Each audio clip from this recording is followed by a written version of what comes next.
High বন্ধুরা, তো আমি চলে এসেছি আপনাদের কাছে ছোট্ট একটা ব্লগ নিয়ে। আমি এসেছি মা দক্ষিণেশ্বরীর মন্দিরের মাকে দর্শন করার জন্য। তো দেখতেই পাচ্ছেন এটা হচ্ছে প্রবেশ গেট। তো আপনি যদি গাড়ি নিয়ে এসে থাকেন তো আপনাকে গেটটা দিয়ে প্রবেশ করতে হবে এবং গাড়ি পার্কিংয়ের ব্যবস্থাও আছে ভিতরে। এখানে গাড়ি পার্কিং আপনার যদি ছোট গাড়ি হয়ে থাকে তো আপনার কাছে 25 টাকা নেবে। 1 ঘন্টা যদি এসে থাকেন তো 1 ঘন্টাতেই আপনার 25 টাকা লাগবে, এবং যদি 1 ঘন্টা পার করে দেন তো প্রতি ঘন্টাতে 25 টাকা করে নেবে। তো বন্ধুরা, গাড়ি পার্কিংয়ের ভিতরে আমি দাঁড়িয়েছি। এটা হলো ছোট গাড়ি পার্কিং। তো দেখুন, তো পার্কিংটা দেখে থাকুন। তো আমি এবার যাব গঙ্গার দিকে। গঙ্গার ঘাটে স্নান করার জন্য এসেছি। দেখুন, তো চলে এসেছি আমি গঙ্গার ঘাটে গঙ্গা স্নান করব বলে। তো বন্ধুরা, আমি আগেই বলে দিই, আমি এসেছি গাড়ি নিয়ে। তো বন্ধুরা, এত কাছে এসেও মাকে আমি পুজো করতে এবং দর্শন করতে পারছি না। কেন, আমার একটু ছোঁয়াচ আছে, তাই আমি পাচ্ছি না, কিন্তু গঙ্গা স্নান করতে পারবো। তো আপনি দেখতেই পাচ্ছেন গঙ্গার উপরে যে ব্রিজটা দেখতে পাচ্ছেন, এটা হচ্ছে বালি ব্রিজ। এই আমি বাঁকুড়ার দিক থেকে এসেছি, তাই গঙ্গার ওই পার থেকে এই পারে এসেছি গাড়ি নিয়ে। বালি ব্রিজের উপরে গাড়ি নিয়ে আসা যায়। এটা পুরো মা গঙ্গা দেখতে পাচ্ছেন। আমি গঙ্গা স্নান করব, এবং গঙ্গা স্নান করার পরেই আমি যেখানে মায়ের পুজোর জিনিস সব কিছু পাওয়া যায় সেই দিকে এগিয়ে যাব। তো বন্ধুরা, আমি আগেই বলছি পুজো করতে পারবো না। যাদেরকে নিয়ে এসেছি তাদের হাত ধরে আমার সব কিছু করবো। তো পুরো গঙ্গাটা দেখতে থাকুন। তো আমার স্নান হয়ে গেল। তো আমি ঘাটের দিকে উপর দিকে, তো গঙ্গা স্নান হয়ে গেল এবং যাব আমি যেখানে মায়ের পুজোর জিনিস পাওয়া যায়, সেখানে পুজোর কেনাকাটা করবে ওরা। তো চলে এসেছি বন্ধুরা, দেখতে পাচ্ছেন এটা পুরো দক্ষিণেশ্বরের মন্দিরের ভিতরেই যে স্টলগুলো দেখতে পাচ্ছেন, এখানে পুজোর পুরো জিনিসপাতি পাওয়া যায়। আপনি এখানে চাইলে পুজোর জিনিস সংগ্রহ করতে পারবেন। দেখতেই পাচ্ছেন পুজো একদম পুরো ডালি সাজানো আছে। তো দেখুন, এরপর আপনাদেরকে বাইরের দিকটা দেখাবো। আমি পুরো বাইরের দিকটা চলে এসেছি। এখন যে মন্দিরগুলো আপনারা দেখছেন এগুলো হচ্ছে পুরো শিবলিঙ্গর মন্দির। তো আপনাদেরকে বাইরের দিক থেকে দেখাচ্ছি। আগেই বললাম যে আমার একটু ছোঁয়াচ আছে, ভেতরে ঢুকতে পাচ্ছি না, তাই বাইরের দিক থেকে আপনাদেরকে পুরো মন্দিরগুলো দেখানো হচ্ছে। মন্দিরগুলো দেখুন ভিতরে, এগুলো হচ্ছে পরপর পুরো শিব বাবার মন্দির। তো মন্দিরগুলো দেখতে থাকুন বন্ধুরা।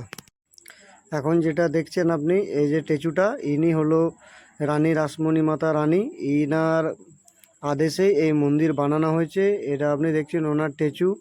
এই মন্দিরটা পুরো এর আদেশেই বানানো হয়েছে। তো এখন দেখতে পাচ্ছেন ওনার স্ট্যাচুটা, ওনারও স্ট্যাচু এবং মন্দিরের মতোই বানানো হয়েছে। পুরো বোর্ডটাতে লেখা আছে, দেখতেই পাচ্ছেন রানী রাসমণি মাতা। তো এরপর এটা দেখছেন, এটা হচ্ছে রামকৃষ্ণদেবের মূর্তি। তো এখন চলে যাব আমি গঙ্গার পাড় দিকে, যেটা গঙ্গার সন্ধ্যা আরতি হয়। তো দেখতেই পাচ্ছেন পুরো সন্ধ্যা হয়ে এসছে, এবং আপনাদেরকে গঙ্গা যে সন্ধ্যা আরতি হয় কিভাবে হয় সেটা ভিডিওর মাধ্যমে দেখাবো আপনাদেরকে।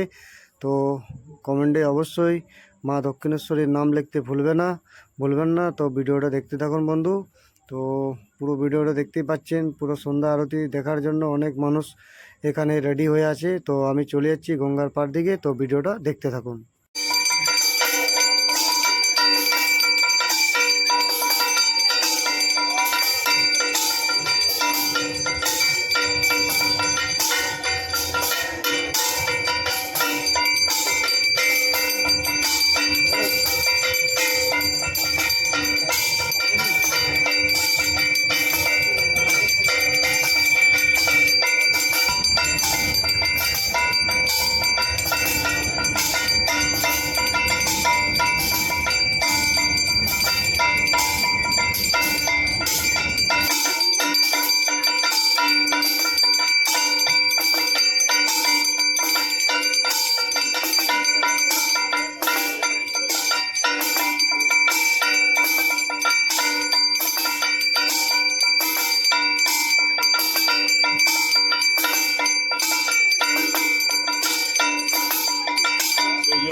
তো আপনারা দেখলেন এখানে সন্ধ্যা গঙ্গার ঘাটে কিভাবে সন্ধ্যা আরতি হয়।